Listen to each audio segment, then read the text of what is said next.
Hello friends, கத்திரிக்காய் வேர்க்கடலையை வச்சு காரம் புளிப்பை குறைச்சி ரொம்ப ஈஸியாக எல்லாருக்கும் பிடிச்ச மாதிரி குழம்பு செய்யலாம் வாங்க. சப்ஸ்கிரைப் பண்ணாதுங்க, சப்ஸ்கிரைப் பண்ணிக்கோங்க ஃப்ரெண்ட்ஸ். சரி வாங்க, என்னோடய செய்முறையை பார்க்கலாம். அதுக்கு ஒரு குக்கரில் ஆயில் சேர்த்துட்டு கடுகு உளுந்து 1/4 ஸ்பூன், சீரகம் 1/4 ஸ்பூன், வெந்தயம் 1/2 ஸ்பூன் சேர்த்துக்குங்க. ஒரு பெரிய வெங்காயத்தையும் கட் பண்ணி அதோடு சேர்த்துக்குங்க. 10 பல்லு பூண்டையும் தோல் நீக்கிட்டு அதோடு சேர்த்துக்குங்க. ஒரு கொத்து கருவேப்பிலையை சேர்த்துட்டு கட் பண்ணி வச்ச கத்திரிக்காவையும் அதில் சேர்த்து வதக்குங்க.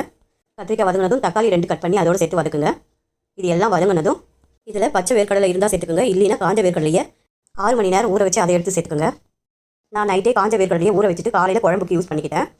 காஞ்ச வேர்க்கடலையை யூஸ் பண்ணும்போது குறைஞ்சது 6 மணி நேரம் ஆச்சும் ஊறி இருக்கணும். இப்போ அதோட 1/4 ஸ்பூன் மஞ்சத்தூளும் காரத்துக்கு தகுந்த மாதிரி மிளகாத்தூளும் சேர்த்துக்குங்க. உப்பும் தண்ணியும் தேவையான அளவுக்கு சேர்த்துட்டு நல்லா மிக்ஸ் பண்ணி விடுங்க. அவ்வளோதான், நான் எல்லாத்தையும் சேர்த்துட்டேன், மிக்ஸ் பண்ணிக்கிறேன். இப்போ எலுமிச்சை அளவு புளியை கரைச்சி குழம்புல சேர்த்துட்டு குக்கர் மூடி போட்டு ஒரு 3 விசில் வர வரைக்கும் வேக வச்சு எடுத்துக்கோங்க. 3 விசில் வந்துடுச்சு, அவ்வளோதான், கத்திரிக்காய் வேர்க்கடலை குழம்பு ரெடி ஆயிடுச்சு. குழம்பு நல்லா டேஸ்ட்டாக இருக்கும். ட்ரை பண்ணிவிட்டு லைக் பண்ணுங்கள், ஷேர் பண்ணுங்கள், கமெண்ட் பண்ணுங்கள் ஃப்ரெண்ட்ஸ்.